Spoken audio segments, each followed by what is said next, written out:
Good evening, everyone. How is everybody doing? Good evening, I'm fine. Very good. We are Great, fine. How great, about yourself? Good evening, Doc.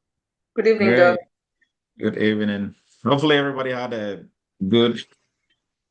I think I have a repeat Good on evening, here. Dr. Adu. Good evening. Hopefully, everybody had a good July 4th weekend. And we are back again, another weekend, another Friday, and I'm excited to be here. This is going to be a very interesting discussion tonight. And I know most of you, are waiting to maybe chime in also on this discussion. But really, breaking the myth in non-technical and technical aspects of cybersecurity, we are going to discuss this tonight and look at what are your options, right? If you're looking at that space, and then where do we really draw the line when it comes to technical and non-technical side of cybersecurity? So you're welcome. We are starting time now. We started a little bit late because we're having some not that serious of a technical challenge, but we are starting time now anyways. So you're all welcome, and we will begin time now. All right. And I think we are all set. We are recording. We are on YouTube. So welcome once again to Eretmis Cyber Chat. We do this every Friday night. And if this is your first time of joining us, I can promise you are going to get something new for your toolbox. And this is for all cybersecurity professionals, aspiring cybersecurity professionals, or those already in the industry. There's always something new to learn on Friday nights at Eretmis. So you're welcome. This is Eretmis Cyber Chat. I'm Dr. Emmanuel Ladu, and I'm going to be your sole pilot tonight. And everybody else is going to help with this discussion. So as we move along, please feel free to chime in. And a little bit about myself. So I'm a former United States Army captain. Uh, I'm the founder of Eretmis Academy and the CEO of Eretmis Inc. And I'm also a QSA. I work in Eretmis Inc. as well, doing audits because I love to do cybersecurity. So I'm a QSA, a qualified security assessor.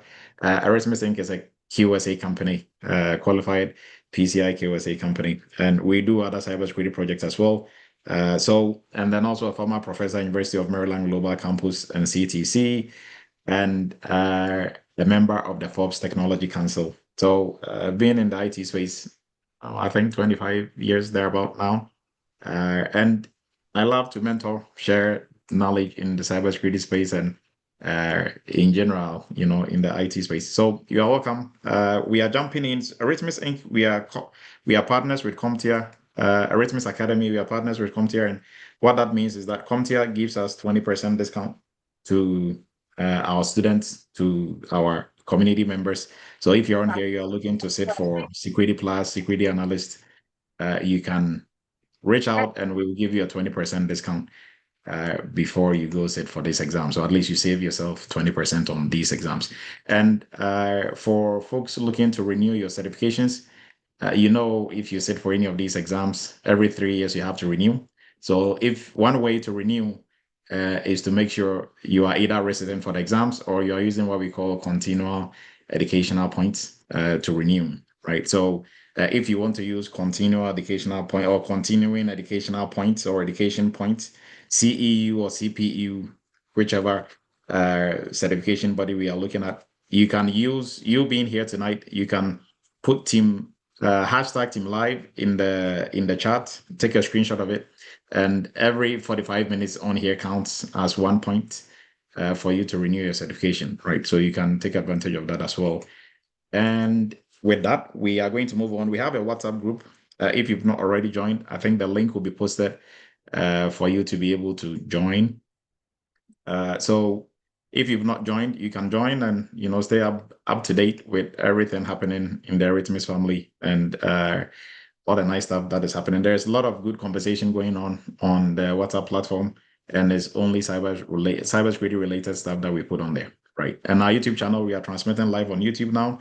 You can join us on YouTube. All the cyber chats we do, we put them on YouTube, so you can also get us on YouTube as well, right? Now, tonight's topic, we will jump cyber news like we normally do every week, Friday, because we are running a little bit late tonight. So we are just going to jump straight into the top 10 non-technical cybersecurity jobs that are out there. And we are not just looking at the top 10, but we're also going to look at the background that you need to be able to, break into these roles. Now, so with that, we are going to jump into our discussion here shortly, and I'm going to ask for your input also as well. Climb Credit is one of the financing partners that we are working with now at Eretmis. So anyone who is on the sidelines looking to get into a program but maybe financial constraints, you can look into Climb Credit.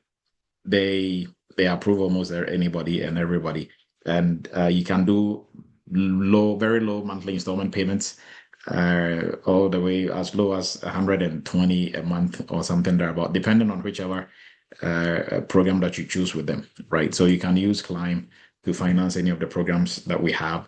It's very an affordable way to invest in your future.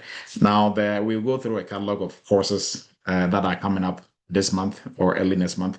Our AI governance specialist, we are starting a new cohort by the end of the month. Date is to be put out later on, but tentatively at the end of the month. We are in July, so at the end of July.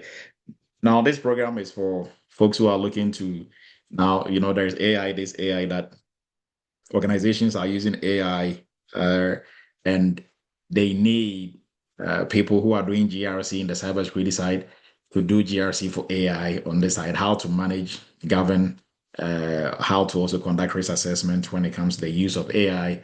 That is what you're going to be doing as an AI governance specialist. Now, this is one of the big niches that is slowly creeping up on the cybersecurity folks. So if you are in the security field, or you are looking to jump into, after your security training, you can look into jumping into the AI governance specialist course. Now, this also comes with internship, where you're actually going to work on real world projects. Now, our cloud security class, also for security, for anybody who's gone through a security program and you are looking to polish up on the cloud, this is very hands-on. We work in the 3 different big cloud service providers. So Google Cloud, Azure, and AWS.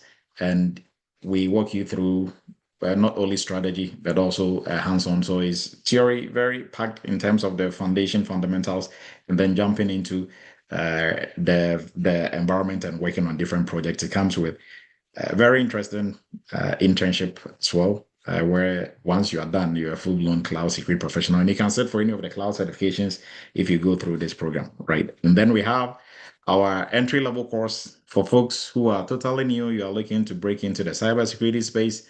This is the program that will help you to do so, right? So from start to finish, entry-level will make you a full-blown cybersecurity professional.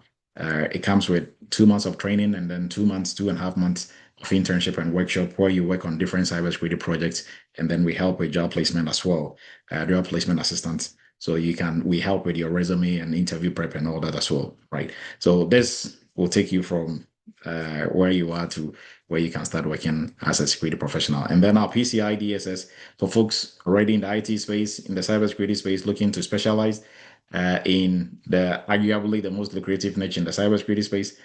We encourage you to look into our PCI DSS program. Now, a new cohort is also going to be starting ending of the month as well, right? So this comes also with internship. We have the specialist that is 4 months, and the expert that is 6 months, and they both come with internship. And all our programs is centered around, or all of them are centered around the doing part of cybersecurity, right? So you can't do what you don't know. That is why we will start you with, the basic, the fundamentals, the theory, the concepts, but then you can learn that all day. But if you don't do anything with it, or you don't practice working on projects, if you go to interviews, what are you going to talk about, right? You're not going to define anything, or nobody wants you to explain and define stuff. Maybe they'll ask you a question or two just to pick your brain on, but really what they are looking for is what you can do, right?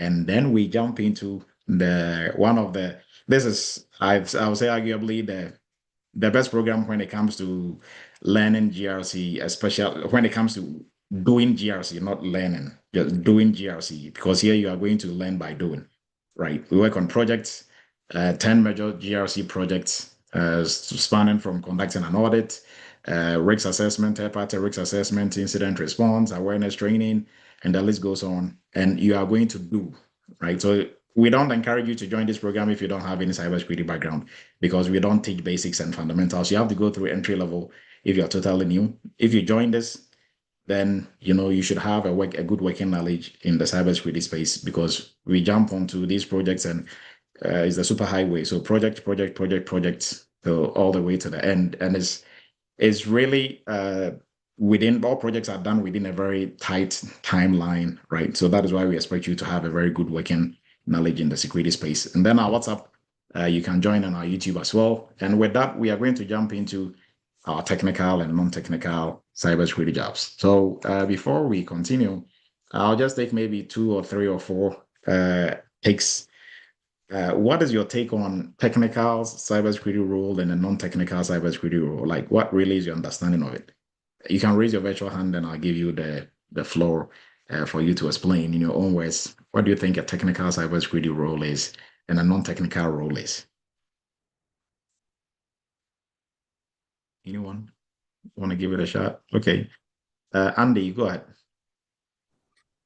So non-technical role can be something like doing compliance, and technical role is where people patch, you help with patches, and then when there's an incident response, you investigate the cause and that kind of thing.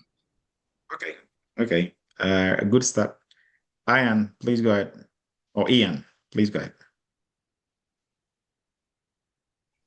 I think a technical role is like essentially like the construction of the actual application, including its maintenance and actually building it. Whereas non-technical could be counted as like essentially like the front ends, if you know what I'm saying, like communicating with customers, making business deals, organizing finance to support the technical application itself, things like that. Okay. Thank you. Mike, please go ahead. Thank you, Dr. Du. I'm gonna make a controversial statement here. So I've heard you a lot of times saying that there is nothing in cybersecurity that one would say is not technical. Even if you are creating just policies or doing compliance activities, it still can be considered technical, because you cannot just pick anybody on the street and say, hey, come and do compliance, and they will be able to do it. So from that, I would say, technically, there's nothing like technical or non-technical rules. Okay. That's my So take. technically, Mike is right, and technically, maybe we will see. So, George, please go ahead. Yeah, good evening, everyone. I would say the technical role is the fixing of things like the patches and everything, and the non-technical is the guidelines. They make the rules for the technical people to act on. That's what I would say. Okay. Anybody thinks otherwise? Oh, so I think Charles and Christopher came in. Christopher, please go ahead. Good evening, sir. So I would Good evening. say the technical engineering, when you have to create codes and work with more advanced technology, while the non-technical in the compliance, there will be no programming, no codes per se, but you'll just be implementing policies and compliance procedures and guidelines. Okay. Okay, thank you. Charles, please go ahead. And kindly put in the chat where you're joining us from. That way we'll give you some shout out when we're about to wrap up. Go ahead, Charles.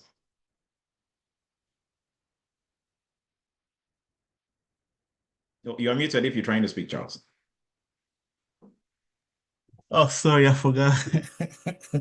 I was already saying many things already. So I was saying like technical is those skills which is related to computer science, like coding, engineering stuff. And the non-technical skills is now related to the computer system codings. By example, when you do the policy, when you do the management or communication or training, you now doing the coding, engineering stuff, like computer, knowing the part of the computer, maybe how to build this, how to maybe change, knowing all those uh, computer terms, something like that. Okay. Yeah, something like that. Okay. Thank you, Charles. And I think there were some inputs in here from Suleiman said non-technical would be compliance or other roles like that. And I don't think anybody else put anything in there. Oh, good evening from Ghana. Okay, Abraham, please go ahead and we'll move forward. Hello, good evening, sir, and thank you, Dr. Edu.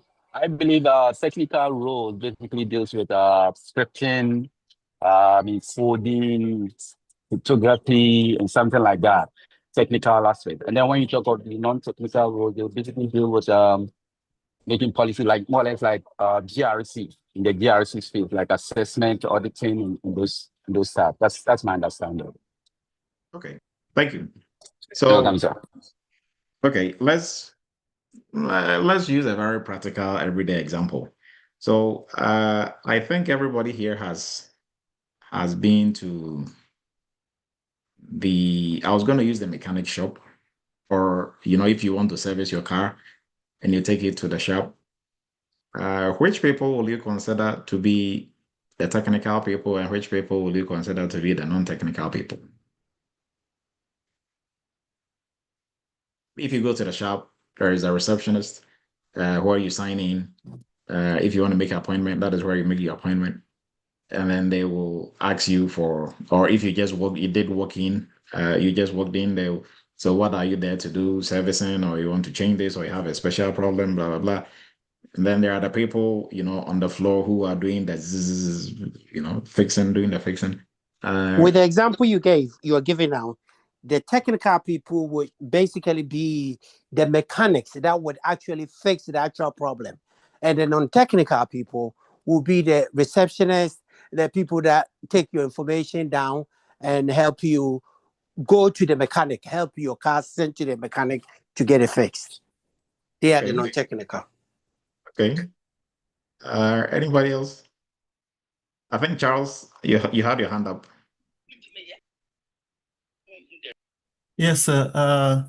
Yeah, like my friends just said earlier, I think the technical one, they'll be the ones gonna be the hands-on, the ones gonna be touching the engine and changing those parts and all those stuff.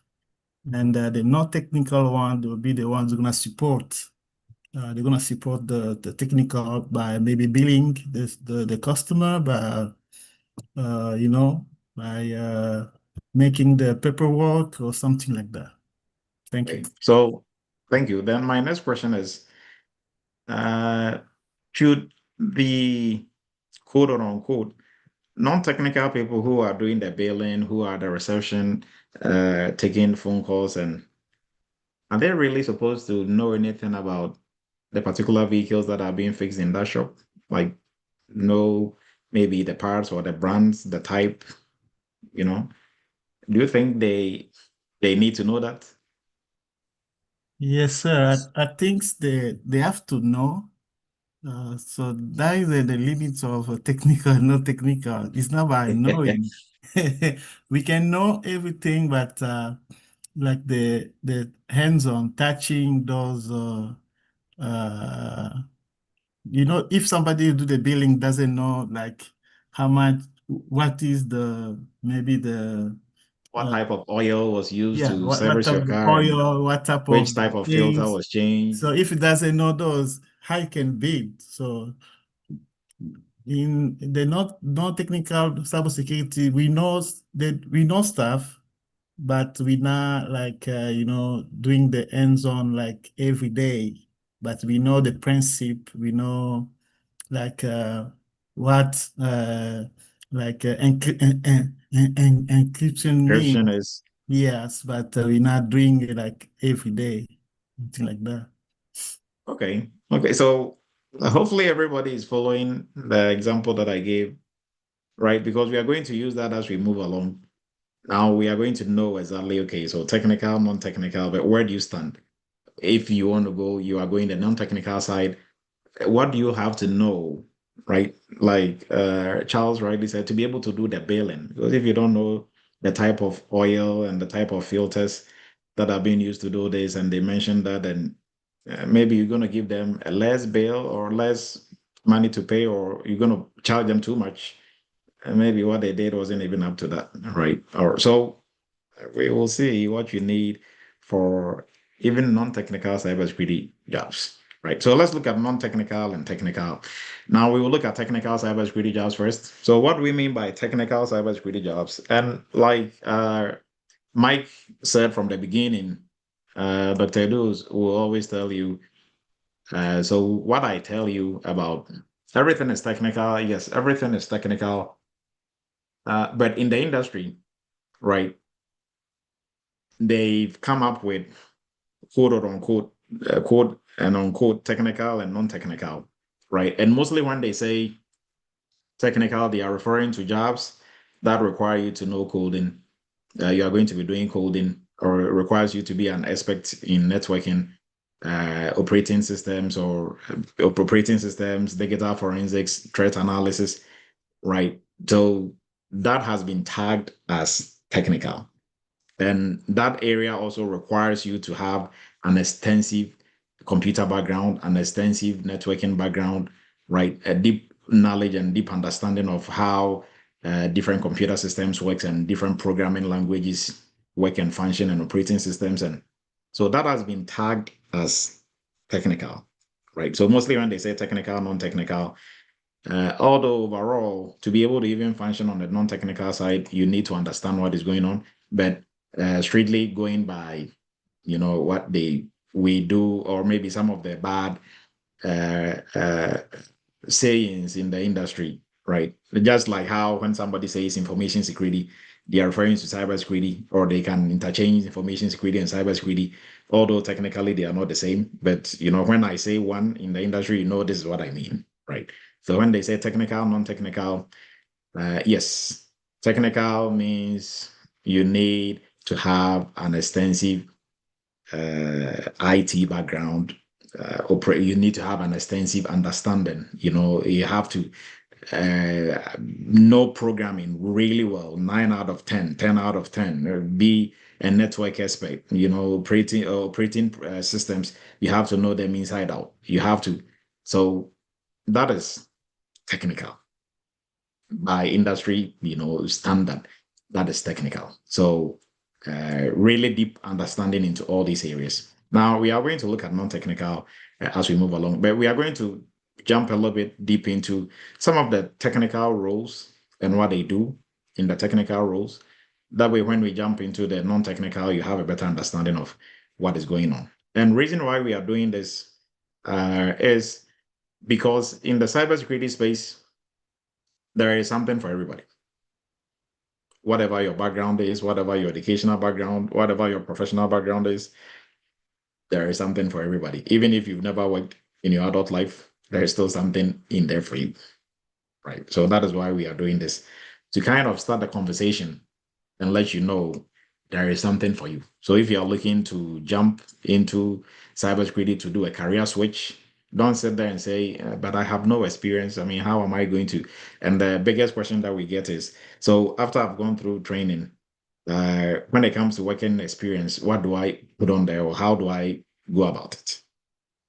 And that is where we come back to technical and non-technical areas, right? So let's jump in. Let's look at some of the technical, quote and unquote, technical parts or technical jobs in the cybersecurity space, right? So these are essentially jobs that have to do directly with the defense and responding to security issues, right? And like most, I think, of our speakers rightly said. So what makes a role technical in the cybersecurity space? And the first one is with a question mark, right? So you are working directly with security tools. Now, some technical rules, you're also going to work with some security tools, right?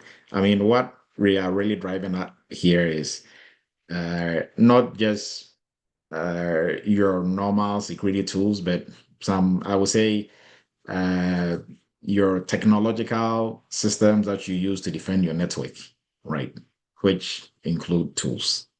So you work directly with tools. That is not to say non-technical, you're never going to work with any tool, but just keep that in mind. So if uh, the technical side, the extent to which they work with the tools will determine, the technicality of their job and non-technical areas. You also need to know how to write and read a code or a script. So Python, PowerShell, Ruby, Bash, you need to know them, not just intro into those, languages or programming languages, but you have to be, I'll say, an expert, right? You have to have a very good working. You should be able to read and understand if somebody writes a script. Now, managing and analyzing your IT infrastructure, handling incidents, digital forensics, testing and identifying vulnerabilities and exploits as well, right? And this is not the only things that make or that makes a role technical. It goes, I mean, there is a lot more, but we cannot touch on all of them. So let's look at some of the common technical cybersecurity roles. So we have security analyst or doing SOC analyst role. So folks who are trying to break into the cybersecurity space and they want to go straight into SOC analyst, you know what you're getting yourself into, right?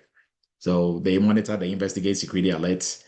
They use different tools, Splunk, QRadar, other SIM tools as well. They respond to threats in real time. Now, there are different levels and tiers when it comes to SOC analysts. So 1, 2, 3, and it goes into management space as well. Now, penetration testing is a technical role.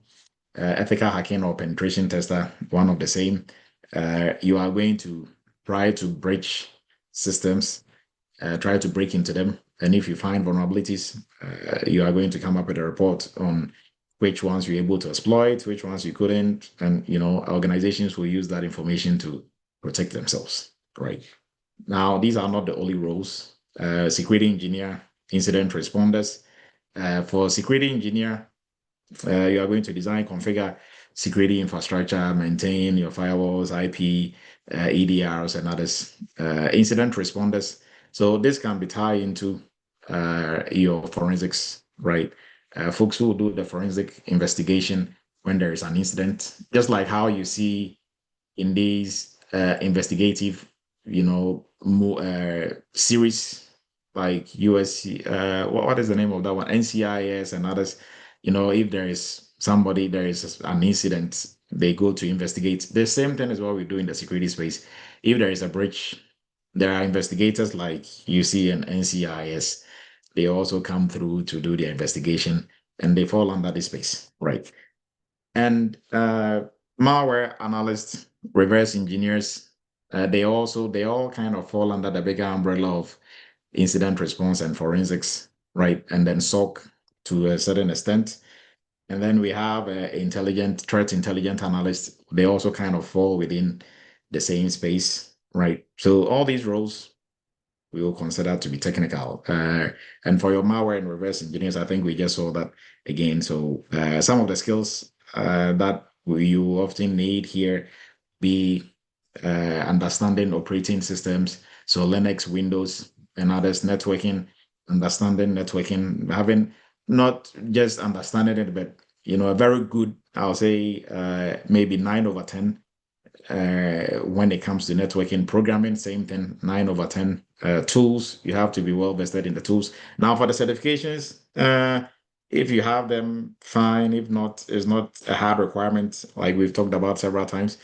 Now, what are non-technical roles, right? And the example that I gave, if you go to the mechanic shop, there's somebody who is going to be at the front desk receiving you, taking asking you what the problem is, giving them all that information, and then they'll pass you on to somebody else and probably pass you on finally to the mechanics. Those will be considered, in quotes, non-technical, right? So let's look at the non-technical in the cybersecurity space. These are roles that do not require everything else that we looked at, right? So you don't need to know any computer programming. You don't need to know how to configure networks. You don't need to know how to analyze malware. You don't need to know any of the things that we talked about earlier, right?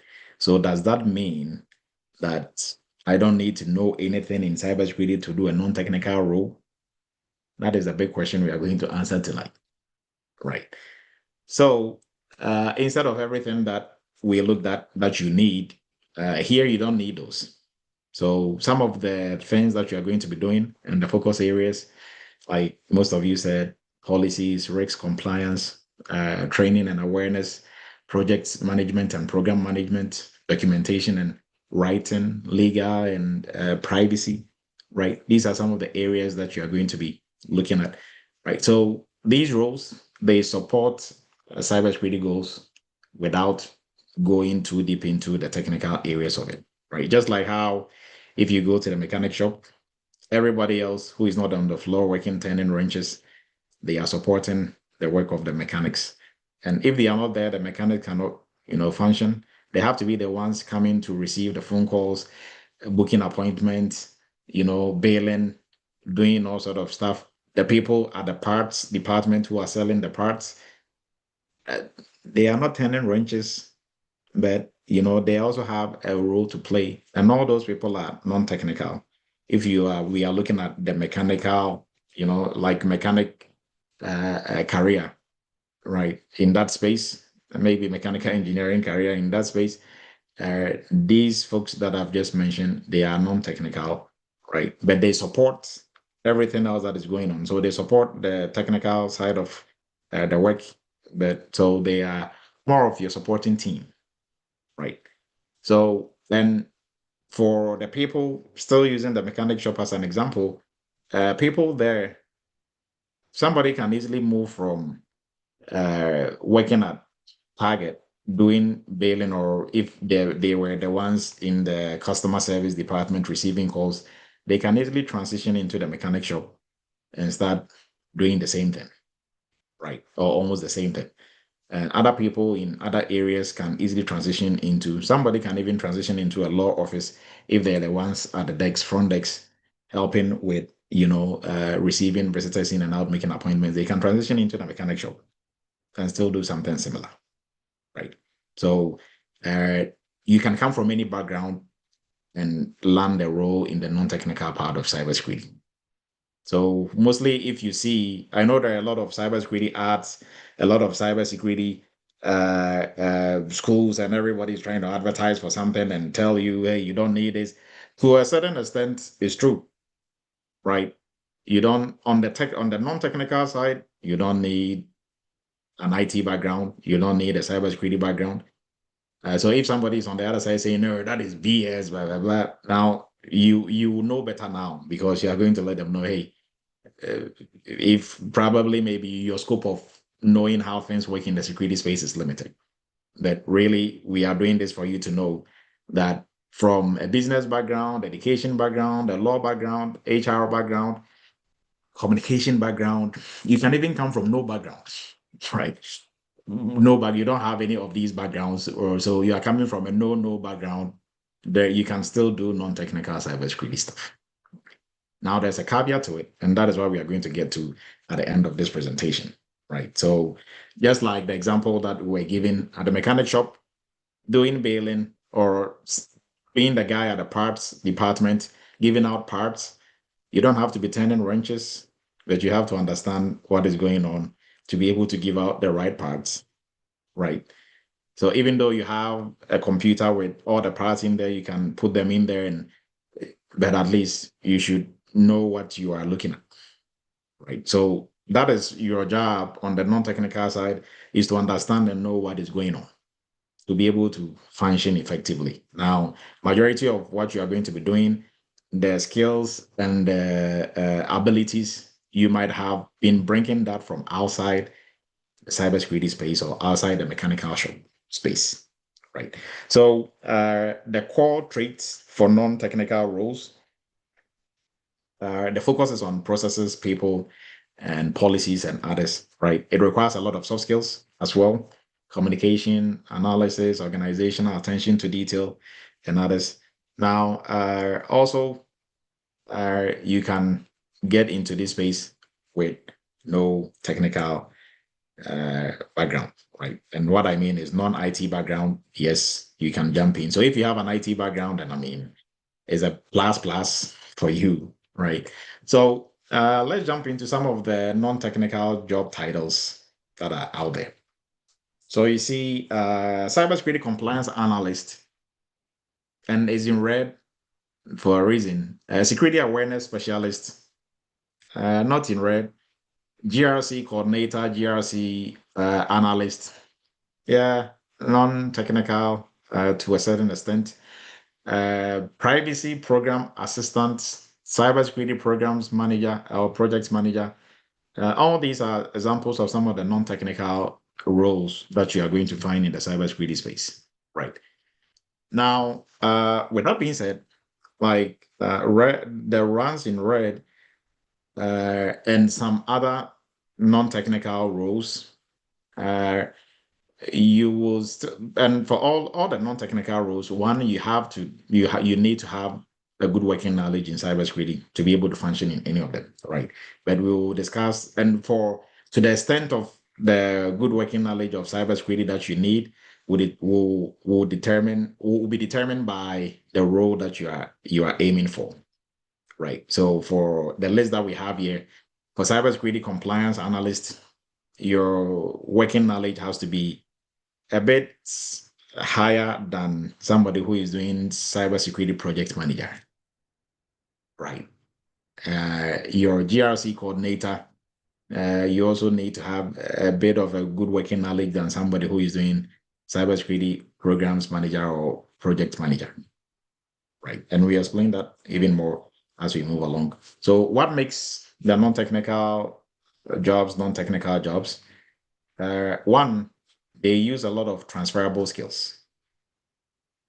So unlike the technical jobs that we saw, that you need to know programming, you need to be able to configure a firewall, you need to be able to do this, you need to be able to do that. Here, there's a lot of skills that you have already. Just coming in without knowing any cybersecurity, you have probably 40% of what is needed, right? Then it takes a meeting and discussion like this for us to open this up more for you to understand what is going on, right? Because if you are new to the cybersecurity space, there are different programs. People are trying to pull you in all different directions. Okay, learn, and some people tell you about programs they took, and you're there scratching your head like, who came up with this curriculum? You learn a little bit about maybe some compliance frameworks, and then they will do a little bit about ethical hacking, and then they will do some scanning with some vulnerability tools, and then they will do those training. I don't really know what they are trying to get at, right? But if you have no technical cybersecurity, if you have no technical IT background or cybersecurity background, and somebody wants to train you to be an ethical hacker in 3 months, I don't know what they are smoking and what you are smoking, because you ain't gonna be no ethical hacker in 3 months, because like you just saw, What now? like the discussion that we just had, you need an extensive IT background. You need to know programming, and that is not so. Just learning one programming language can be a whole career move, right? Now, to be pen tester of the caliber you want to get at and to make that money that you are looking for, you need to know at least Python 9/10 or 10 out of 10, Bash, Ruby, PowerShell, and the list goes on, right? And all these can be a whole career move, each single one of them. Now, on top of that, you also have to know your way around the computer space, IT space, right? You should know operating systems, how they function. So there is a lot that you have to learn, right? So most people who want to be ethical hackers because their life calling is to be an ethical hacker. They start off from the non-technical roles and they work their way all the way to that side. Because by the time they get there, they have a lot of knowledge and skill under their belt. So they understand they just have to keep adding on, keep adding on. Because so this is just to help educate you. So if you don't waste your time pursuing an ethical hacking dream, that is only going to end in a lot of disappointment because you cannot do it within the 2 months. If you have no IT, if you already work in IT and you've done different IT roles, perfect, right? You can just go in there and then learn what you need to learn and practice and get better and get better. But with no IT background, it's advisable to go on the non-technical side, use that to break into the space, and then whatever else you want to do that is technical, you can build on it as you are moving along, right? So we are going to jump on as we are moving along. If you have any questions, you can kindly raise your virtual hand and we will address that accordingly, right? Charles, please go ahead.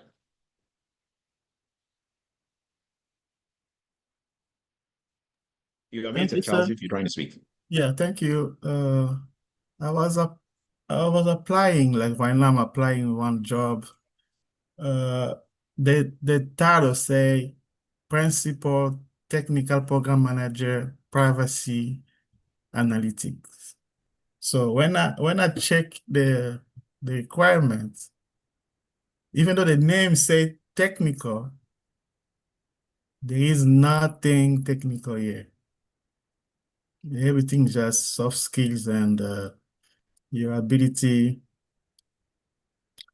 to understand the data and how to classify those data. That's it. So most of the time, the term technical, when I see this, I was caring about technical. I was thinking too much coding, but you need to check the job description, not just the title, because some company, when they put technical stuff, it's not just mean technical. That's why I wanted to. Thank you, Charles. And great you brought this up because one of the non-technical cybersecurity roles that we are going to look at is a technical writer, right? So maybe sometimes we are using the words technical vaguely, right? So thank you for bringing that up. Now, some of the soft skills that we are looking at, great communication skills. So they would normally say oral and verbal communication skills. Okay, oral, no, is either verbal, oral, or written communication skills. Yes, take that back. Now, organizational skills, project management skills, program management skills, customer service, finance, legal, compliance, and the list goes on. These are some of the transferable skills that you are bringing from wherever you are coming from, right? And mostly a question that I ask most people who will come up with, so if I'm done with the training, what do I put on my resume? I mean, I have no working experience. And I ask them, so what is your current role? Maybe they will tell you, oh, I'm a manager at my job. How long have you been a manager for? Maybe 5 years, 10 years. Okay, so once you're done with this training, you have a good working knowledge of cybersecurity. Do you think if you're applying to cybersecurity programs manager role or cybersecurity manager role, you don't have any experience from your managerial role that you are in for 10 years that you are bringing to the table on the cybersecurity side? And they are like, yes, I do. Okay, so why are you saying you have no experience when it comes to, because they are saying 5 years of experience. Now, does that mean your experience that you had 10 years, the 10 years of management experience or project management experience you have there, we throw that out of the window and we say you are totally new, you don't know anything about program management or project management because you are coming into cybersecurity? Now, what are you going to be managing in cybersecurity? If it's just a purely managerial role, you are managing people, right? In your other company or in your other role, what were you managing? People. Is that really different from managing people in IT than managing people in a different role? People are people, right? If you're managing a program there and you're managing a program here, yes, you have to know the technicalities of that program and that program, but really the management part or the project management part, if you're a project manager, does it really matter if you are managing a car building factory project or you are managing a book writing company's project? The principles of project management are the same. You can apply it anywhere. You just have to tailor it to them, but the principles the same, right? So transferable skills means you have some skills coming into cybersecurity already. Now, you are not required to have a certification or a technical degree to start. You don't need an IT degree of any sort. Even certifications, you don't necessarily need a certification. If you have it, it's a plus, it's nice. If you have an IT degree, it's nice, but you don't need it to start, right? On the non-technical side.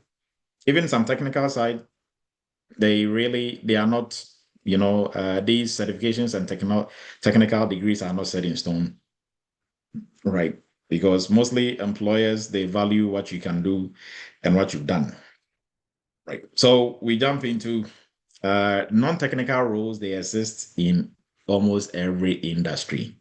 So banks, the financial industry, government, the government side, health side, tech startups, educational institutions, you can find non-technical cybersecurity jobs anywhere and everywhere. So, and they are a good entry point, like I said earlier on. They are a good entry point for anybody looking to break into the cybersecurity space, right? It gives you that exposure to different environments. You also get to learn and practice what you have already acquired. And you can also do lateral movements. So just easy slide into a role. And because you have most of the transferable skills needed there, sometimes that can even be 80%, 60%, 70% of what they need for that role. Because for once we're done, just check different cybersecurity job titles, especially for like the ones that we are going to look at. Go through the job description and look at the skills and knowledge they are looking for. You might probably go in there if you have never been to any cybersecurity training. You can go through and say, okay, I think I have most of the skills here. I just have to polish up on the cybersecurity things they are looking for, right? So, but mostly when people are looking at job descriptions, they lose sight of the soft skills. They just pay attention to the technical skills. They are looking at what they don't have, right? All the skills they have, they kind of overlook. Well, attention to detail, great interpersonal skills, communication skills. They think that was put on there for fun. Right. Now, when they advertise these jobs, they pay for it. It's not free. So why would you list a bunch of stuff you don't need in a candidate on a space that you're paying for? Right. So if it is on there, it means it's important to them. And that is why, even though it's important to them, in cybersecurity, you go to at least 3 interviews before they give you the role. One of those interviews, the focus is on purely soft skills. So soft skills interviews is just, demonstrating that you are a good team player. You have good attention. You pay attention to detail. You have great communication skills. You can all these transferable skills that you might take for granted. A whole session, out of the 3 interviews, one is just specifically for that, and that is what most people, have already coming into cybersecurity. But that is where most people also fail to nail their first, second cybersecurity roles, right? So we are going to be looking at the top 10 cybersecurity, non-technical cybersecurity roles, and we will look at what is needed in terms of background to be able to get in there. But before we do, if you join us a little bit later, Climb is one of our financing partners now. You can enroll in any of our courses through Climb. Is an affordable way to be able to enroll in any of our courses if financing on your own is an issue. And for the catalog of courses that we are going to be starting pretty soon, ending of this month, our AI governance specialist, for folks looking to jump ahead of the AI buzz, right? Not just something that is going to die off. AI is here to stay. And for most of the tools that organizations are using, they need people, and this is a non-technical role. You're not going to be coding or writing the software for AI. You are going to be managing the use of AI in terms of the risks, the governance, and compliance of it, right? So this is a non-technical role as well, like we were talking about. And for anyone who is being through any cybersecurity training, this is a good follow-up for you to add to your toolbox to become get ahead of the game, right? In the next 2 years, a year and 2 years to come, most of the cybersecurity roles will be tagged with AI, right? So instead of your normal GRC specialist, GRC/AI specialist, and that is how most of these roles are going to go. So you have to get ahead of this before it's too late. Now, our cloud security, we are also starting a new cohort ending of this month, and this is the best vendor neutral training out there in terms of cloud security. We cover all the different cloud service providers: Azure, Google Cloud, AWS, and it's very hands-on. So you are not just learning theory and concepts, you're actually going to be doing and practicing in these different environments to make you a better security professional, right? So this is also going to start in the end of the month. Now, for folks looking to break into the cybersecurity space, totally new to cybersecurity IT, you're in the nursing industry, you are an accountant, you are whatever you are, this is the path to break into the cybersecurity space. Now, this training, first 2 months, take you through cybersecurity basics, fundamentals, all the way to intermediate level knowledge. And then you also practice working with some of these popular cybersecurity tools. And the second portion is our workshop and internship, the GRC workshop and internship, where you work on a lot of these cybersecurity projects. So conducting an audit, third-party risk assessment, incident response, awareness training, governance, working on policies, procedures, and the list goes on. Right? So if you are looking to break into the security space, the cybersecurity entry-level course will take you from where you are to where you can work as a cybersecurity professional. Now, our PCI DSS payment security compliance, this is a specialized niche in the cybersecurity space, arguably the most lucrative. If you are looking to specialize in a niche in the cybersecurity space, reason why you want to choose PCI is this framework applies to all industries. It cuts across all continents.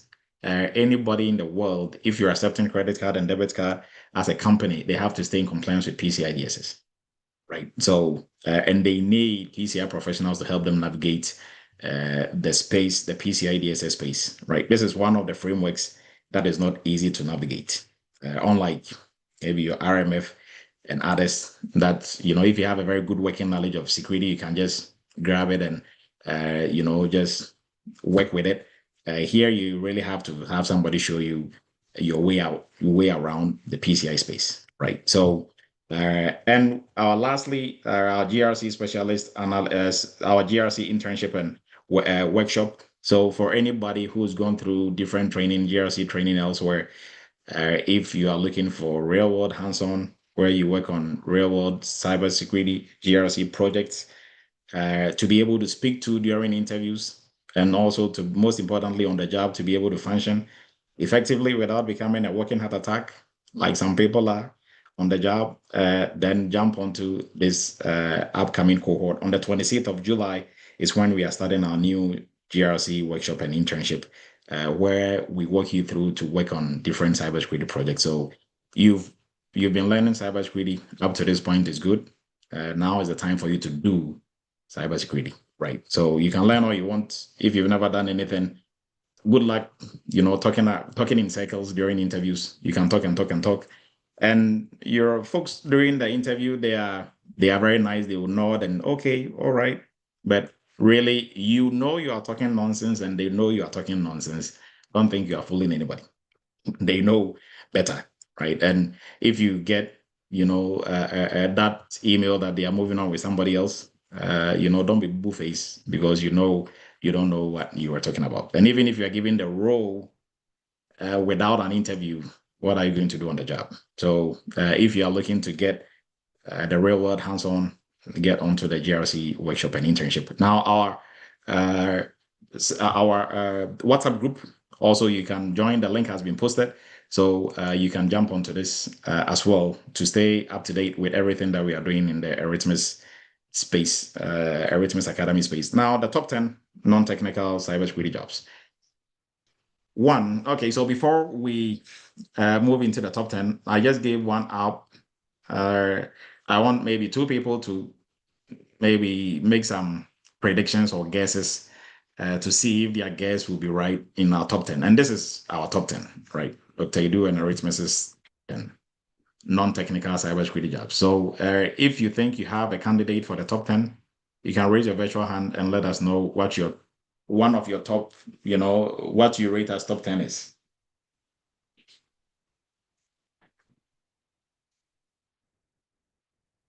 Any votes for any of the top 10? Or everybody is scared to get it wrong. I mean, a lot of folks were talking about GRC, right? So, Charles, go ahead. Yes, the first one is the GRC analyst. Okay. Okay, so yes, Charles is shooting for GRC analyst. Anybody else? Michael, please go ahead.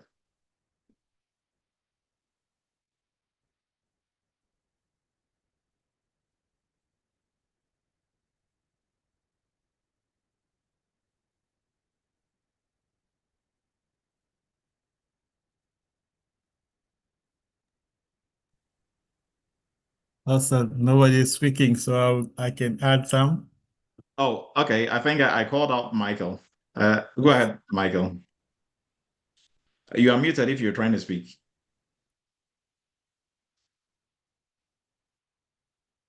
Okay, Nanayal, please go. Yeah, I would say maybe compliance and regulatory. I don't know whether it will fall under GRC. The GRC. Yeah, I think compliance, they have compliance analysts, just compliance analysts, but compliance and that kind of also falls under GRC, right?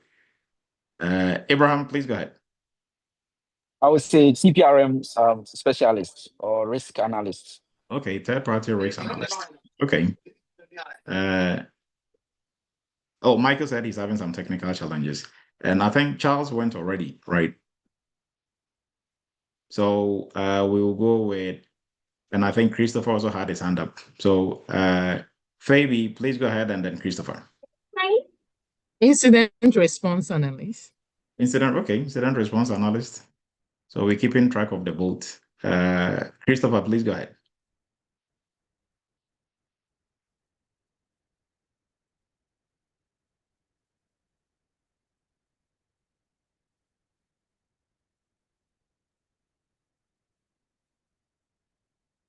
Oh, you are muted if you're trying to speak, Christopher. Risk analyst. Risk analyst. Okay. So risk analyst. Yes. Okay. So with that, we are going to move on to our list. Kindly give me a second.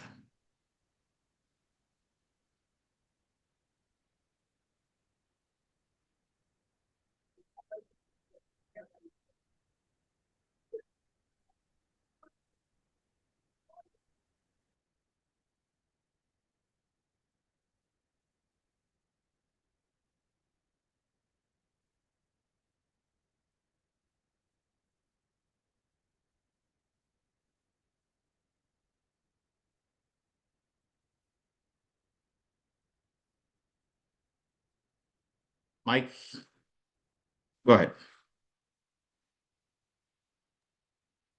Internal auditor. Okay, internal auditor. Yes. Yeah, compliance. Okay. Okay. All right. So now let's go through the list. And I think you were able to come up with at least 3 or 4 of the top 10. Right. So the first one we are looking at is, and this is not in any special order, security awareness specialist / trainer. Right. So, and what backgrounds do you need to be able to do this? We'll look at the backgrounds extensively, but really for security awareness specialist or trainer, what are you going to do? You design and you deliver training on different cybersecurity topics. So including phishing, password hygiene, social engineering, right? So if you're already a trainer, you are doing different types of training, whatever the training that you're doing is in the field, it doesn't really matter. The skills of training remains the same, right? Now, you as a trainer, even in the field that you are in, even if you are whatever field that you are that you think you're an expert in, even if you have to do a training, you still have to polish up on that specific topic.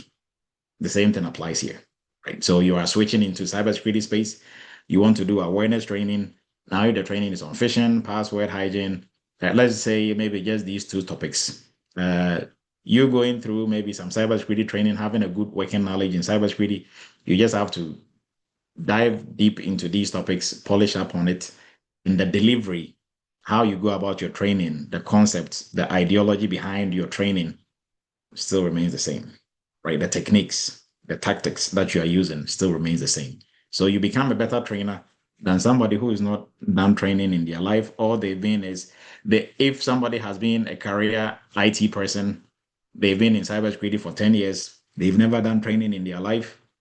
And you have a good working knowledge in cybersecurity. You are both applying to a cybersecurity awareness training job. Who do you think has the better chance of landing this role? The answer is obvious, right? Because if I'm the one employing and you came in, you're like, yeah, I've been training in the oil and gas industry. This is the type of training that I do. I've been doing this for 15 years. And then before then, I used to be a trainer here. I did this, that.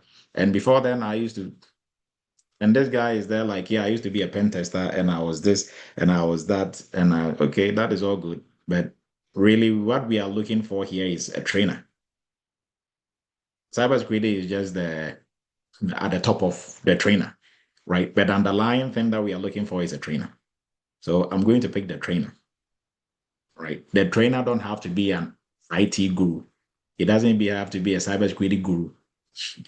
He just have to know how to train. So if he understands the material he's using to train, that is it. Right now, you can be an IT guru and still can't train anybody to save your life. Knowing something is different from trying to let somebody understand what you know. They are two different things. So you can know, or don't you have cousins and friends and they understand something? Okay, explain this to me. And they keep going in circles and you're like, are you even sure you understand this yourself? Yes, they do, but they can't explain it to you, right? Maybe you are the same. So, but if you are the type who can train in any field, then if you are branching into cybersecurity, don't look too far from where you are, right? There's a book called Acres of Diamond, where it tells you that if you are looking elsewhere for financial riches and you are looking for diamond elsewhere, you are probably sitting on a diamond where you are. And the same thing applies here. Whatever you are doing in wherever you are, try to look for a very similar role in cybersecurity, non-technical side. And when you complete your training, you've gone through entry level and you're applying to a job, don't try to stretch yourself too thin to go to other areas and just go straight into your comfort zone, right? And you are going to excel and do great in those areas because you have most of the tech, then the transferable skills already. That cybersecurity side, you are also good on that side, right? So this is a good fit for folks who work in HR, who work in training, communication, education. Skills needed: public speaking, content creation, right? Basic knowledge of cybersecurity hygiene. That is what you need to be able to do this. So you remember when we started, we were talking about if you go to the mechanic shop, there are people receiving calls, making appointments. Others are doing billing. If you want to get your bill, they are the ones who are going to put it all together and, hey, this is how much you owe, you pay the money, and right. Now, the people who are not turning wrenches in the mechanical shop or, outfit, they are considered non-technical if you're looking at that industry, right? But even being non-technical, you need to understand what is going on. So being non-technical doesn't just mean you can just jump into it yes, you can jump into it. You are a trainer.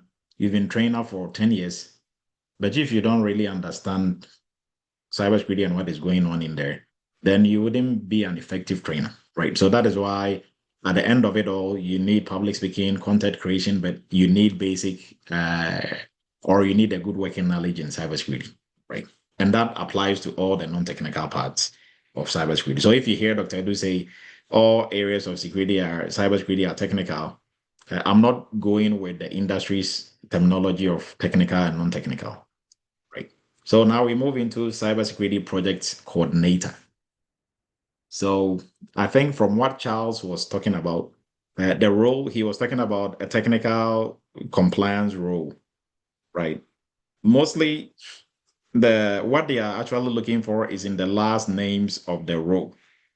So forget about the cybersecurity. What they are looking for is a project coordinator, but now you are doing it in the cybersecurity space. So if you've been a project coordinator in different careers, you can easily bring that here as well. So you are supporting what you are going to be doing here, supporting cybersecurity projects by managing timelines, meetings, documentation, reporting. Is a good fit for project management folks, business admin people, operations, and then also skills needed, organization, communication, basic project management tools like Jira and others. And then we have your cybersecurity technical writer. This is what I was referring to. So cybersecurity technical writer or content creator. I mean, this is a non-technical job. Why technical writer? It's just the name, right? So here you are going to be writing manuals. So for the folks who work at NIST, they are the ones writing and researching and coming up with these frameworks and even for people writing for CIS controls for ISO 27701, and you can do that job, right?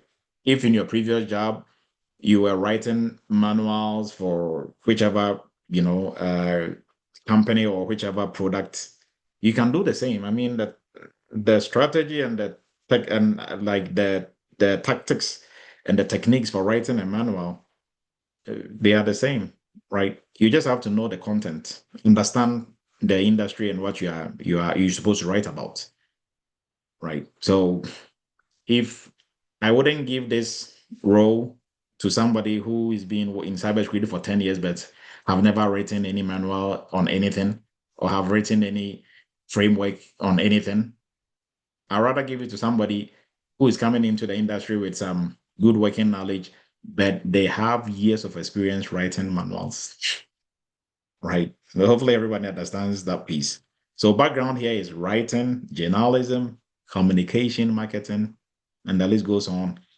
Some of the skills needed: strong writing skills and ability to simplify complex ideas. Very key, right? So another one, cybersecurity sales support. If you are a sales manager in any company, you are in sales or business development, you've been doing that for years, you can easily transition that here also as well. Now, yes, you need to understand what is going on, understand cybersecurity. So when I say understand cybersecurity, not just understanding some frameworks or somebody teaching you NIST, FISMA, PCI, and just giving you an overview of these frameworks, but really understanding the basics and fundamentals of cybersecurity, like networking, cryptography, identity and access management, right? Cybersecurity architecture and design, governance, right? Understanding all these moving parts of cybersecurity. You don't have to be an expert in any of them.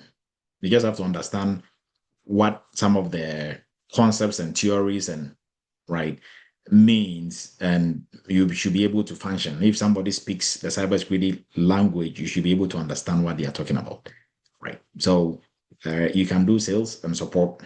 If somebody that is their gift, they can sell anything. So if you understand cybersecurity, you can sell different cybersecurity products, right? So explaining security products, prepping proposals, managing client relations, supporting sales teams. That is what you are going to be doing for this role, right? Background, if you're already in sales, customer service, accounts management, perfect for this, right? So if you're an insurance sales agent and you are at the top, you are a really good one. You don't even have to be super, super good. Even if you're average, but you have the skills, you can easily transition. So if you transition into the cybersecurity space, maybe you've gone through entry level, you've done, the internship, everything. So you have a very good grasp of what is going on. You can just go back into your comfort zone, which is sales support. There's a lot of jobs, cybersecurity sales support jobs out there because there's a lot of cybersecurity tools out there, right? And great communication, presentation skills are what you need for this role, right? Now, privacy and legal assistance. If you're already in the legal space, I'm not sure if Bettina is here. Bettina is a lawyer. Now she's a cybersecurity manager, and I know they are having her do some law, stuff in her company now.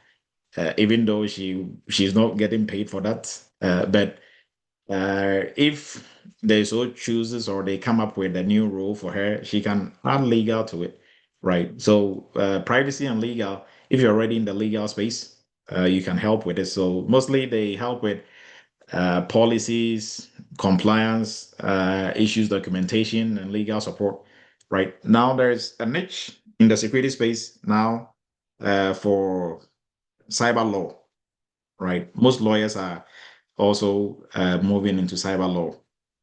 And even if you take like the insurance space, for example, your traditional insurance the ones outside for your cars and house and stuff, for companies, insurance, now you also have to take cyber insurance as well, right? Even for cyber security companies like Eretmis, we still have to take, and we pay a lot for cyber insurance, especially on the PCI side, right? So that is also a niche. If you're in the insurance space, you are selling insurance. Now you can school yourself on cybersecurity and be the expert in that company for cyber insurance, right? Background, paralegal, Dr. admin. Yes, go ahead, please. Since you mentioned that aspect of the insurance space, I need to talk to you after the meeting, please. Okay, so just shoot a test and Okay, we'll I've arrange done it something. before. So I just want to make sure. I Yeah, really need shoot to a talk test. to you about it. No, shoot a test and we will take it from here. Okay, Right. thank you. All right, and Nana, please go ahead. Yeah, Dr. Du, I have a real question. Maybe I have to talk to you later on. How can you link maybe the cybersecurity with to maybe money laundering, EML, financial fraud, and the AI? Is there a way you can link Yes, of course. it together? Of course. There's a big, they kind of fall under the same umbrella, right? Folks doing money laundering and all that, like what are they using? Right? They are not meeting each other and exchanging the money physically. Then nobody will be able to even track the money laundering they are doing. You see what I mean? So they are trying to go backdoor. They are trying to do all sort of things, and they do that in the IT space. That can also be caught in the cybersecurity space as well. So there's a lot of they just overlap into each other or they complement each other. So your understanding of both areas, you'll be able to find a niche within that space, and that blended perfectly, right? So yeah, so we can talk offline. We can talk offline. All right, thank you. All right. So skills needed here, your understanding of regulations and like HIPAA and others. Now, that is the technical. If you are in this space already, just adding up and polishing up on some of these frameworks and others. But one, having a very good working knowledge in cybersecurity overall will help, right? And then we jump into GRC. So this is where most people, they will reach out and Dr. Edu, I want to go into the non-technical part. I've heard GRC is non-technical, and I'm glad we are doing this because mostly when people say non-technical, they think they don't have to know any cybersecurity or learn anything. They just have to go in there and start working on policies, right? But you don't know the content of the policy that you are reviewing, the technical content of it. So knowing the technical part doesn't mean you're going to do a technical job, right? And what I mean by technical, by Dr. Edu's definition, everything in cybersecurity, concepts, theories, they are technical because they are not known to the ordinary person, right? So if you meet somebody on the street and you ask them, hey, what is the principle of least privilege? They're going to look at you like principle of it. I mean, I'd go ask a medical doctor, what is the principle of least privilege? He wouldn't know. He might explain it anyhow he wants, but he wouldn't know because it's a technical concept in cybersecurity. That is what I mean by, everything is technical. It doesn't mean everything is programming, everything, not the traditional technical that everybody refers to, right? So in the GRC space and in all the non-technical space of cybersecurity, you have to understand what is going on in cybersecurity, understand all the different parts of cybersecurity, right? And that is having a good working knowledge, not being an expert in networking, being an expert in cryptography, being an expert in those areas, a career move on its own, right? But if you understand networking, how networking works, how cryptography works in relation to how it can help us protect our networks, how identity and access management works, that is what you need. So if you move into GRC, you move into any area, you understand what is going on, right? Because you can't do governance, risks, and compliance without knowing anything. It's just like me saying, I'm going to go to the mechanic shop and be the guy working on the bills. And that's it. I don't need any training. I don't need nothing. Just bring the bills. I'm going to work on them. And they are bringing it and telling me, okay, this axle was whatever, and this is 0.23 of that. I'm looking at all that like Greek. What am I looking at here? Right. And I can't differentiate between this oil and that oil and that oil. So I'm just putting oil for everything. How well am I going to do there? Probably going to get fired by the end of the day. Because people are getting ridiculous bills. They change their oil, they service their whole entire Lamborghini, and the bill was $50, right? Or they just came to service their Ford Fiesta, and their bill is like 55,000. And they are like, well, let me go to the billing department and tell them a thing or two. And there, Dr. Do is like, trying to hide for my dear life. People will come chasing me with sticks and stones, right? So I have to understand what is going on, know the different things, the different parts to be able to function effectively, right? So it's like similar thing, right? If you go to the pharmacy shop, folks, there, not everybody is a pharmacist. There are pharmacy technicians and others there. Some people are not even pharmacy technicians. And mostly this is mostly for folks from Africa. If you go to the pharmacy shops, you have people there who are just there to work. They didn't necessarily have any pharmaceutical training, but the pharmacists and others who are more technical are there. So for them, they know the different medications because they've been there for a while. Now, if you are very new there and somebody comes and you're asking for a specific medication and you don't even want to try because you're going to give them the wrong thing, right? But if they polish you up on okay, these are the different types of medications, this is this, that is that, these are for kids, these are for, then if somebody comes and okay, they want this, they want that, still you're going to run it by the pharmacist, but at least you have the right medicine or the right medication, taking it to them and hey, is this good enough for, right? And then they'll come and give their prescription and okay, let me look at your prescription, that is good, right? So in any industry that you find yourself, even for the non-technical part of me just selling and receiving money and stuff, I still have to know what is going on, right? And that is what I mean by everything is technical. So let's move on to what Nana was talking about. So fraud analyst and customer protection specialist. What are you going to do? So you monitor, you flag suspicious activities in transactions or account behavior. So this falls directly under the fraud space, right?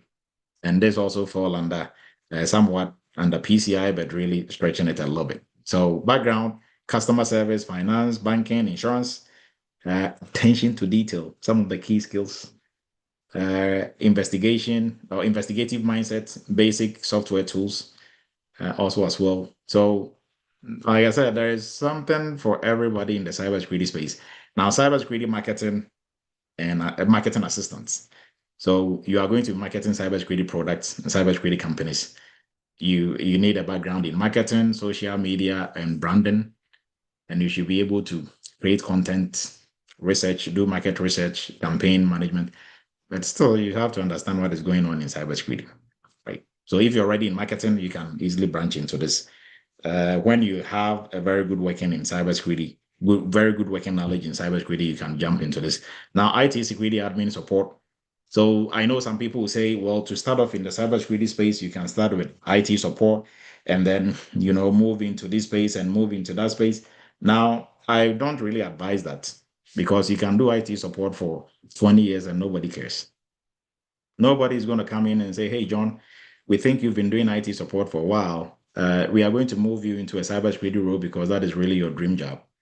So if you think getting into IT support will get you there, unless, of course, you have a good roadmap, I'll do IT support for maybe 1 year or 6 months. And then whilst I'm doing that, I'm applying for cybersecurity jobs. And then when I get a role, I'm going to move on. Or if you just think you are going to stay there for experience, the experience you are getting, yes, you are familiarizing yourself with a lot of IT, dealings, but you are not necessarily doing a cybersecurity job. So, but if you want to do an IT support, then do IT security admin support, right? So this is full non-technical, and what you're going to be doing here, you're going to be doing cybersecurity role. So you are going to manage schedules, prepare reports, assist IT and security teams with documentation. And if your background is admin, executive assistant, of office manager, you can do this. And some of the skills needed: document management, reporting, scheduling tools. And we have an entry-level policy analyst. So entry-level policy analyst also falls under governance. You are going to be assisting with analyzing, drafting, reviewing internal security and data privacy policies and other policies as well. So if you have background in political science, public policy, law, or sociology, you are good in researching, writing, understanding regulations, then you'll be able to, pull this off effectively. Now we are going to jump into some of the background, which we've kind of looked at. But we are going to look at it more extensively. So what background do I need to be able to do this? And before we do, for folks who join us a little bit later, Climb is one of our partners. You can finance any of the trainings that we discussed through Climb.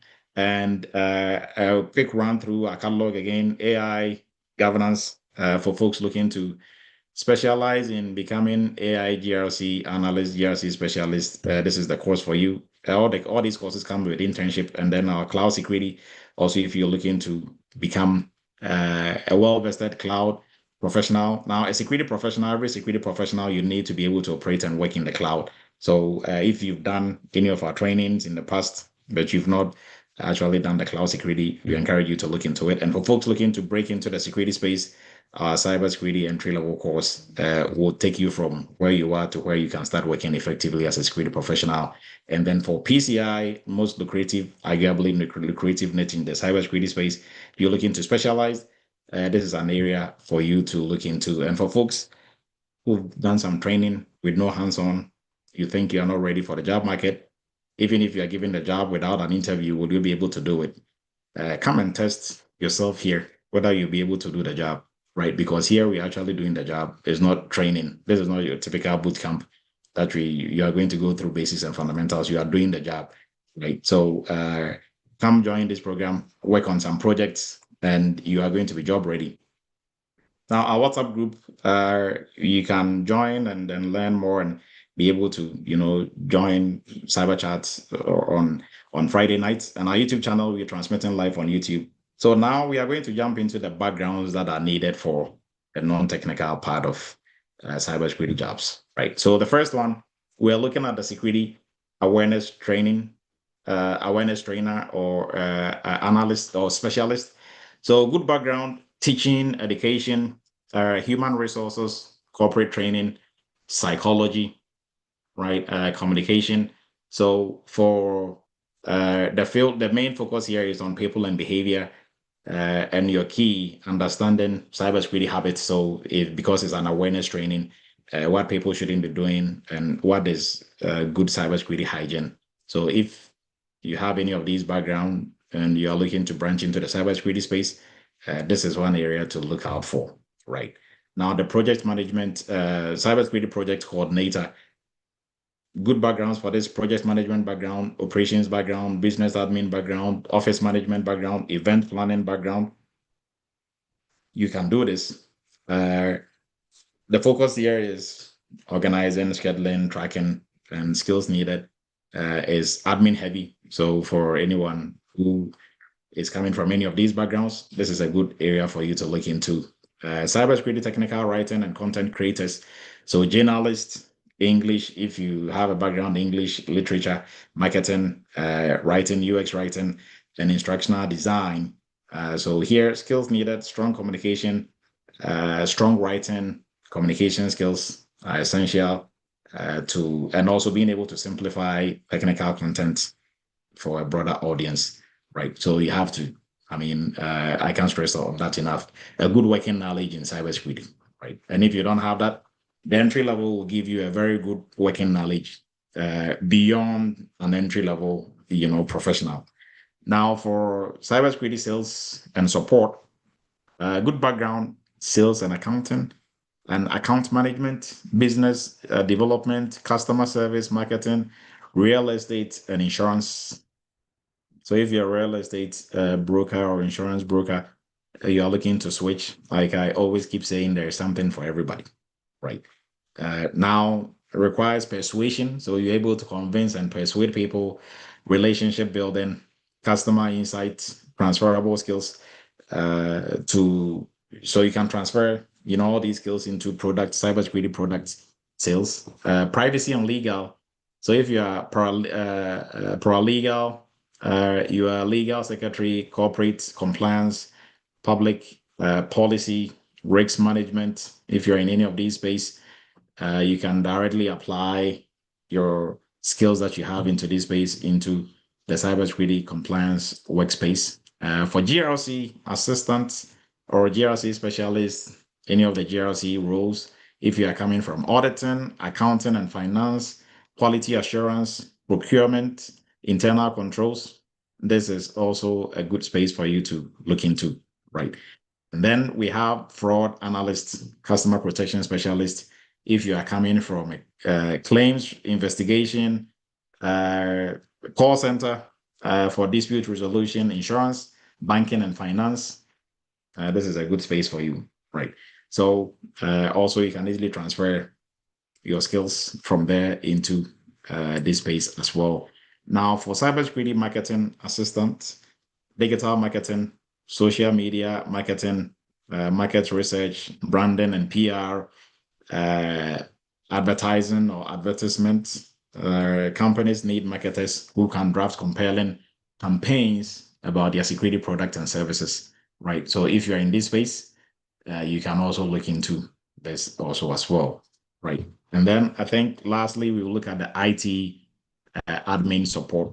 So IT security admin support, if you're an admin assistant, executive assistant, office manager, operations coordinator, data entry, you can also do this because you are going to be dealing with documentation, scheduling, supporting teams. This is literally what you are doing in that role, right?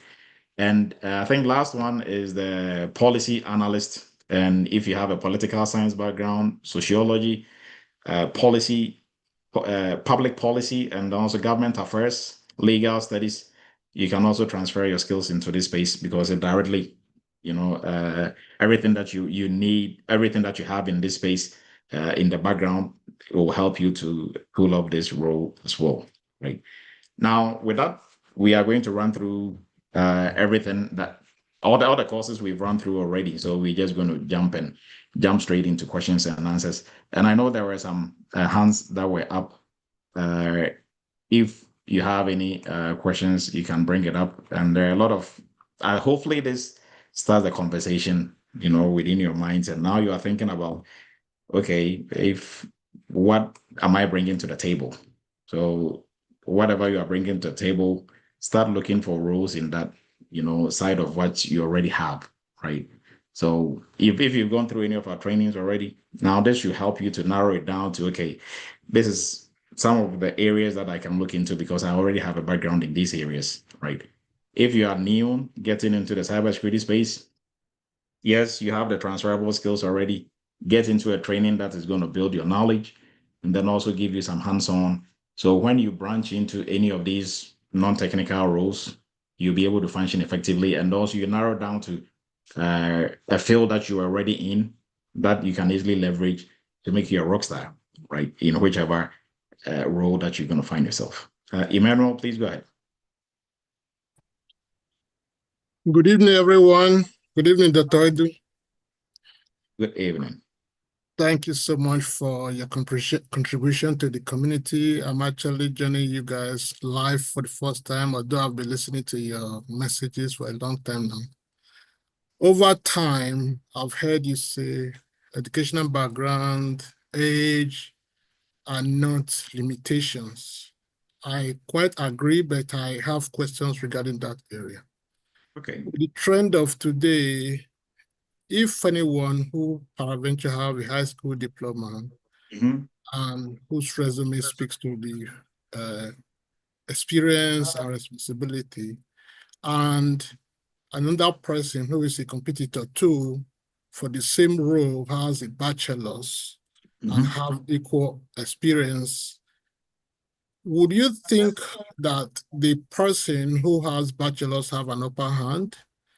That's one question. Then the second one is looking at it from the age and the competition based on the trend of the technology of today. Yes, I also heard you said that age should actually be an advantage.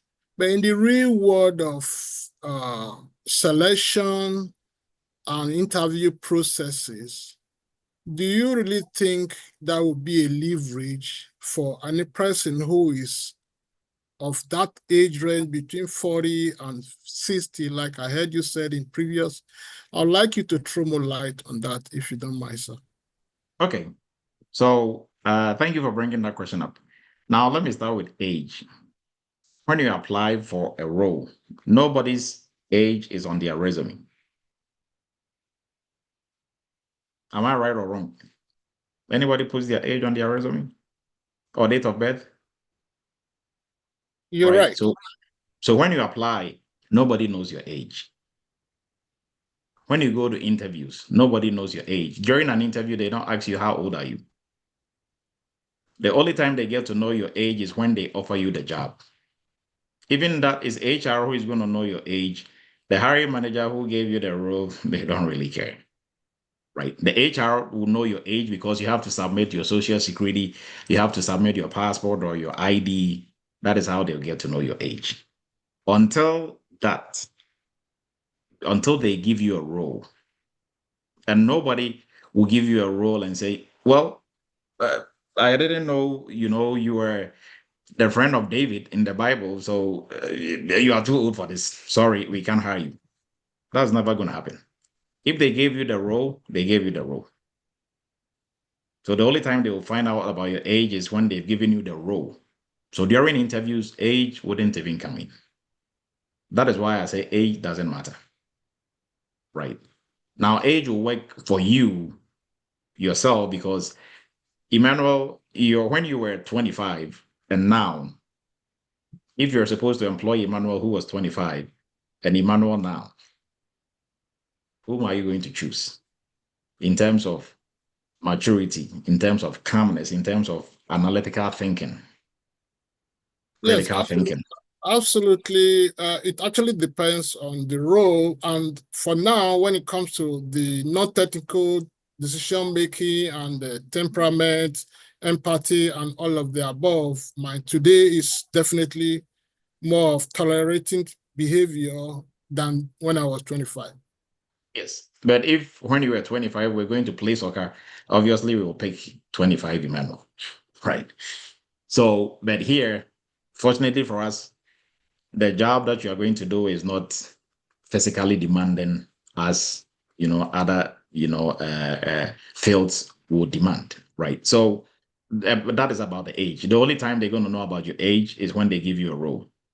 And nobody's role has been, taken back or they've canceled that role because of your age. So that doesn't matter, right? So when it comes to age, helping you or not, going against you or going for you, is really your own opinion about your self-maturity, or like how you've developed yourself to be, right? So, and all things being equal, we know that as you age, you become wiser, you become more mature, right? So that is it. Now, going back to somebody who has a bachelor's and somebody who has only high school, right? Now, if employers were just employing based on your resume, then we will say, okay, this person has 5 certifications. He has, a bachelor's in cybersecurity and a master's in cybersecurity. So he looks more favorable. Now, when it comes to the interviews, is where we really will, differentiate between the men and the boys, or the girls and the women, right? I think during our graduation last week, one of our students, Tutu, we didn't even know she has gotten a job. She came back and during her interview, once she was done, she didn't even prepare that much for her, interview, GRC interview. She got a job, and she taught everything that she has gone through the GRC internship. She has gone through like a year ago, right? So she thought she might forgotten most of the things she did, but actually everything she did, really helped her because she was able to talk about them. Now, her hiring manager told her they interviewed almost about 100 people, and she got the role, right? And it's not because she had the best resume with the most qualifications on it. And you were talking about, well, in real life, I sit on a lot of real life interviews and panels. So what I'm telling you is real life. The Thank you. resume will get you the interview. It's during the interview that your degree in cybersecurity or your 5 certifications, they are going to be put to the test. So sometimes you look at somebody's resume and you listen to the nonsense they are talking, and you are like, where did they get these certifications? Right? They can't even answer basic cybersecurity questions. It's not even about doing at that point. Just ask them simple kindergarten cybersecurity questions, and they are all over the place. Well, they are claiming they have Security Plus, CISA, CISSP, and you ask them about, so why would you choose to use HTTP instead of HTTPS? And they are totally lost. Totally lost. Or like I had a conversation with one guy who was swearing heaven and earth. What they are making him do on the job is not what they brought him to do, and he doesn't know the cloud and everything he's doing. They want him to do in the cloud. And I'm like, okay, so what exactly do they have you do? He went through the list, and I'm like, it has nothing to do with the cloud. Yes, you are doing it in the cloud, but it has nothing to really do with you not knowing your way around in the cloud. Well, why is that? I asked them, but everything they want you to do falls under identity and access management. Yeah, you have to implement some multi-factor authentications and others. But let me ask you, what are the factors of authentication? This guy couldn't name one. He has a cybersecurity job. He didn't go through our training, for sure. I can tell you that. He couldn't tell me one factor of authentication. But I'm telling you, these are the people with resumes with like 3 or 4 certifications on it. Not A degree in multi-factor, just cybersecurity. a factor of authentication. One factor. I was just asking him, what are the factors of authentication, right? 5 factors of authentication. A combination of 3 gives you a multi-factor authentication. Yes. He couldn't give me one factor. He didn't know what the factors are, let alone tell me one. Right. And I'm like, so you see your problem. Your problem is not AWS. Your problem is your fundamentals Foundational knowledge. Your fundamentals are weak. So the job that you are doing, you are working heart attack. You are just running around till they fire you because you have no clue what you are doing. You think you can just bulldoze your way through. Yes, you're able to bulldoze your way through and you got a job, but you can't bulldoze your way through all the way to the end because they need somebody to actually do the work, right? So if anybody who knows their stuff comes through and they want you to deliver these products, do that, and you're all over the place, now they'll just write you out and say, hey, you have to, who hired this guy? Right. So don't really worry about certificate people with 5 certifications, degrees in. Yes, if you have all that and you truly worked hard for it, not overlooking that or underestimating that, that is good. But still, you are going to go to the same interviews like somebody with no degree. So let your degree show during the interview. You see what I mean? So if you Yes, sir. said, I have, 5 certifications and a master's degree in cybersecurity. Okay. We will see your master's degree during the interview. And during the interview, the person with no degree is able to tell us exactly what he did, and it's obvious he's done the job. He's obvious he understands security. You, on the other hand, you are talking in parables, right? You are like talking around in circles and trying to let us think you know what you are, and you know yourself you are talking bullshit, frankly. So that is my answer to your question. The degrees is good if you have it. If you have a master's in cybersecurity, a master's in anything, a degree is good. A degree in anything is good, right? It shows you paid attention, you are trainable, you stayed in school, because some people are very smart, but they can't stay on course to even do an associate degree. They will just drop off every single time, even if you are paying it for them for free. They will, because they can't just stay with one thing. And that is what your degree speaks about you. You're able to stick to a plan and you execute it all the way to the end, right? So whatever your degree in, for me, degrees are supposed to broaden your horizon in terms of your thinking, your analytical thing, not necessarily for the technical something that you are learning, right? But it really expands your level of thinking and your degree of analyzing stuff, right? So degrees are good in cybersecurity, in all other fields is good, but that is really not going to be a discriminator against anybody who don't have a degree or a certification. The interviews are the discriminators. So if you go there performing not so well and you think your degrees are going to shield you, think twice. It is not, right? And what I always tell everybody, you are the certification. You as a person, you are the certification. What you know in your head is the certification, not the paper you are holding. What you I know in your head totally is the agree with degree, that. not the piece of paper you are holding, right? Because during the interviews, when they ask you a question, are you going to lift up your certification and say, well, you can ask my CISSP certification? Or you can, well, I will defend this one with my Security Plus certification. It doesn't work that way. They're asking you. So if you don't remember anything on the certification or you have somebody write the certification for you, then, you have nothing to say. Because there are a lot of people who are paying people to write certifications for them. There are some people who are doing that, right? I don't know the science and the genius behind that, but people are doing that. Right. So it's just like Dr. Edu saying, go write for the pilot exams for me to get the pilot license. What am I going to do with the pilot license? Hang it in my room for decoration or go fly American Airlines? I can't fly nothing. Right. Yeah, I have the license in my wallet. I can show it to my friends and show how cool I am, but that is about it. I'm not going to fly nothing because I know once I get behind the cockpit is I'm about to commit suicide. Right. And whoever else is close to me or sitting in that plane, we are all going down. Right. So if you have somebody write the certification for you, then maybe probably you don't want to make this a career. You just want to get a job and get the money for 2 months and get fired. Right. So hopefully that helps, Emmanuel.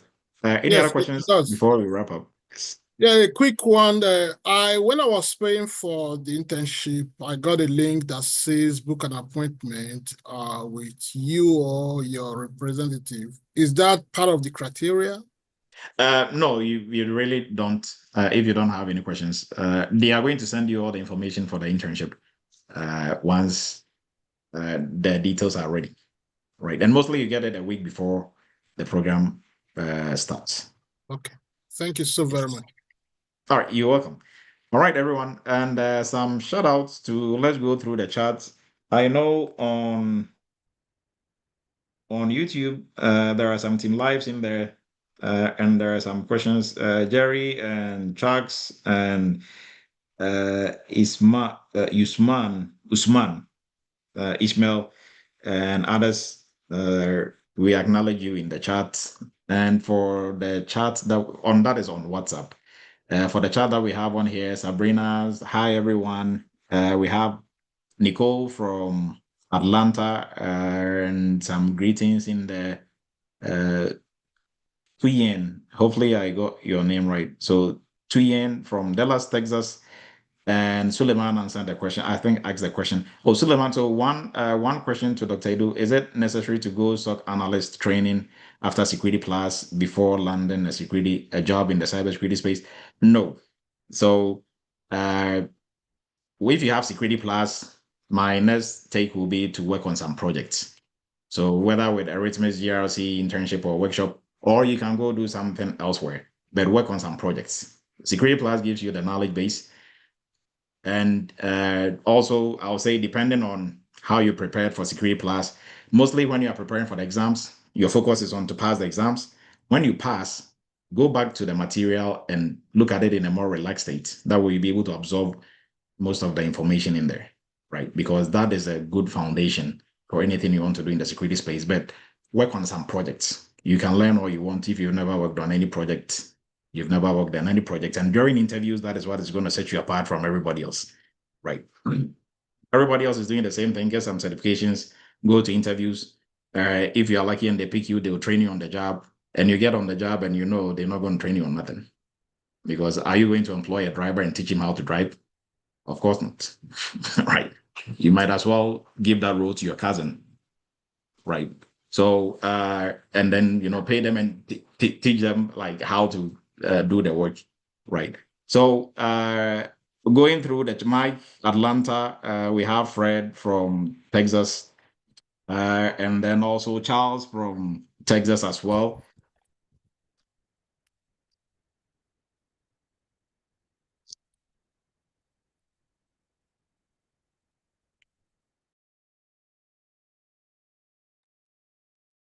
Texas as well, and then we have some team lives in there. And George was having some issues. Team lives in there. Benson from Florida, Rolly from Pennsylvania, and Maurice from Maryland, and Benson, Florida. Okay, Benjamin from Texas, and Sabrina was asking sometimes. They are the one who will order the parts. Okay, yeah. So that was to the mechanic question that we're talking about earlier, right? And the list goes on. So so some of the answers that were being given, and I think that is about it. So the link, we have Rose from NYC and NS from Massachusetts, and some team lives in there. And Achari, I got preoccupation call. Can I appoint? Okay, yeah. So you can make an appointment on here. The appointment link was posted, so you can use that to make an appointment. But on that note, we are wrapping up here shortly, right? So any questions from the group before we wrap up for tonight? Dr. Du, I'll call you right after. Okay, so give me about 10 minutes after here. All right, everyone. Appreciate everybody's time. We're wrapping up for tonight. This is Eretmis Cyber Chat. Appreciate everybody's time. It's Friday night. You could have been anywhere else, but you chose to be here. Hopefully, you got something new for your toolbox. And for everyone who's looking to get into the cybersecurity space, we encourage you to go through our Cybersecurity for Beginners course. It's free course in the links. And for folks who've already gone through any of our training, and you are still kind of on the sidelines in the application process, kindly revisit what we just went through, right? There is something for everybody. Wherever you are, whichever field you are coming from, acres of diamonds are where you are right now. So with the knowledge you've acquired, look not too far from what you are in and start applying to jobs that relate to what you are doing now, right? On that note, appreciate everyone's time. We'll meet same time next week. Have a great and wonderful weekend. Good night, everyone.